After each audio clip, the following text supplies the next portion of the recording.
Now, there you do surprise me, David. A very remarkable woman, your mum. Very highly regarded around here, she was. Felt as if I never really knew her as an adult. Oh, yes, it often happens when the children go away. She was very proud of you, you know. Whenever I came around to see her, she would read me one of your letters. And, you know, if there hadn't been one from you that month, she would read me one she'd read me before. I don't suppose my Emery's like that much. Oh, anything his mum did was all right with Emery's. Yes. And he's going to make his mark, too, in politics, you know. Won a Union scholarship to Ruskin College. Well, he can take that up now. I'll be surprised if he's not in Parliament in 5 or 6 years. They do say Nye Bevan thinks very high of him. He never said anything to me. No, I don't suppose he would. Well, why should he? You were never very close. Eh? No. Yeah. One thing your mum did often say to me, she wished you'd marry again.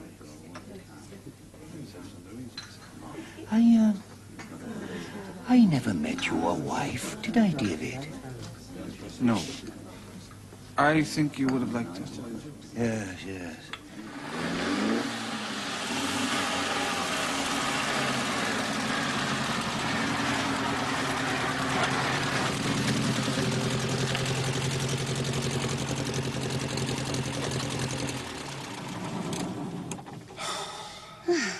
Here we are. Now, how about a drop of this? Where did you get that? Your Auntie Nellie filled it up for me. Seemed to think I needed looking after.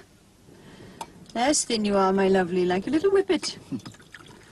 Very concerned about me, your Auntie Nellie was.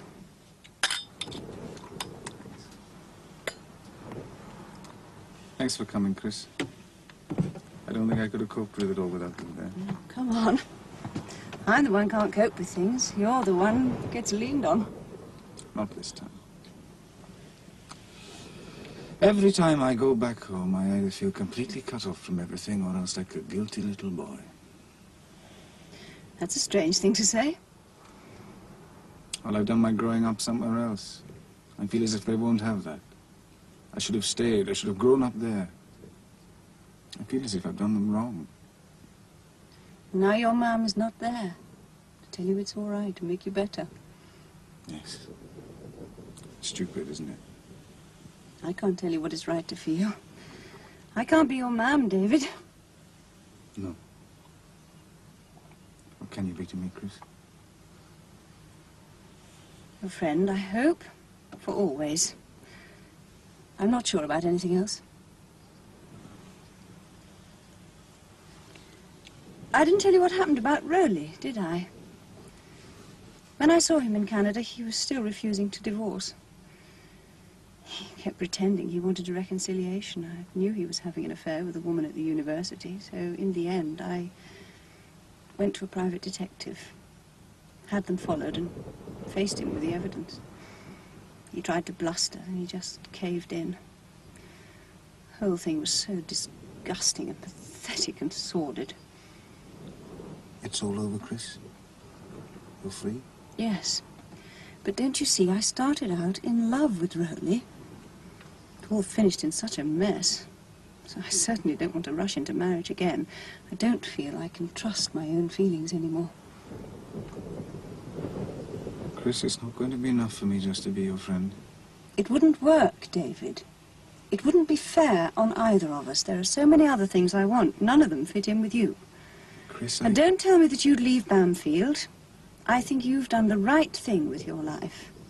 For you, that is. And for the school. I think you're a wonderfully kind and clever man, David, and every time I see you, I feel like going straight to... Well, better not go into that. I just wish our lives fitted together a bit better, that's all. Couldn't they? Not now. I can't see a time when they will.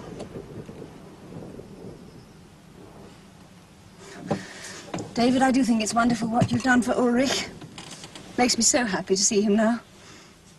I didn't do much, you know. He did it for himself. Him and Bamfylde. It's your school. You seem to have softened your attitude to Bamfylde. Yes, I think I have. Not enough to want to live there myself. And of course, when I get into power, I'll nationalize you like a shot. So the children who really deserve to go there get a chance. But I'd insist on keeping on Mr. Pilot Jones. Well, that's a relief. Because I think he's a wonderful man.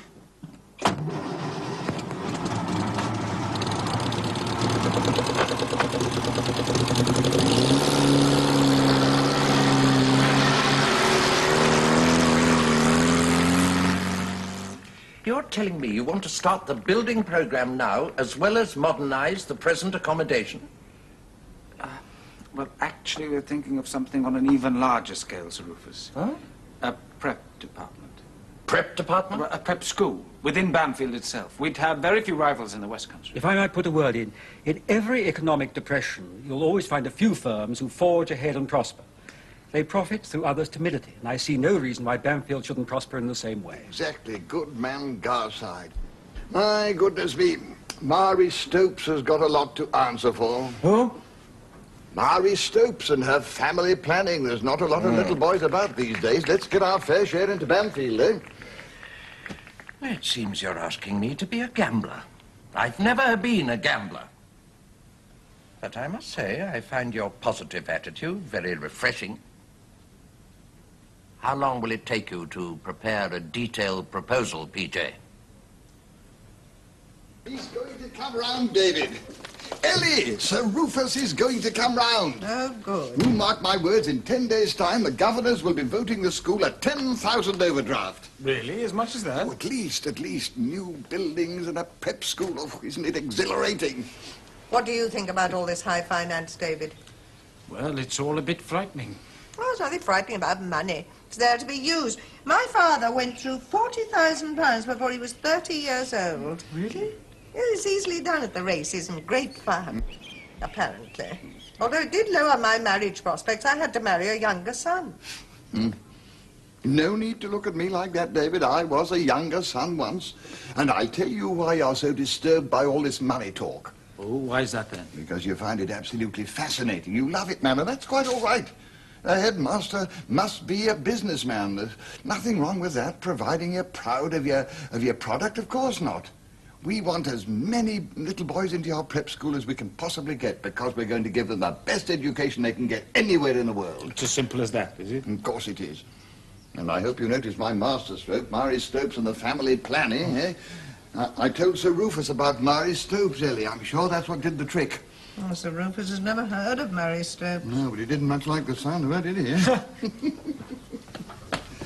eh? Oh, Ellie, that's empty. Kitchen? Oh, kitchen. Yeah. What Mary Stopes neglected to point out is that in childless marriages, one partner will often play the part of the missing child.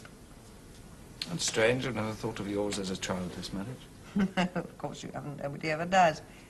Tell me, David, do you still find time to see that young woman of yours? Chris, yes. Now, there you do surprise me, David. A very remarkable woman, your mum. Very highly regarded around here, she was. Felt as if I never really knew her as an adult. Oh, yes, it often happens when the children go away. She was very proud of you, you know. Whenever I came around to see her, she would read me one of your letters. And, you know, if there hadn't been one from you that month, she would read me one she'd read me before. I don't suppose my Emma is like that much. Oh, anything his mum did was all right with Emery's, yes.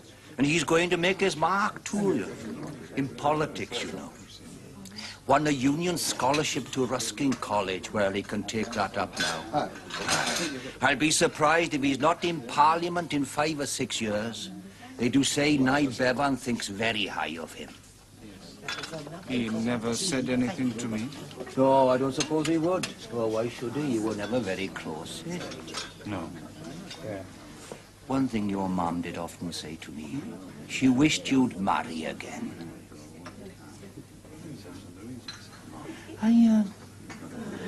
I never met your wife, did I, David? No.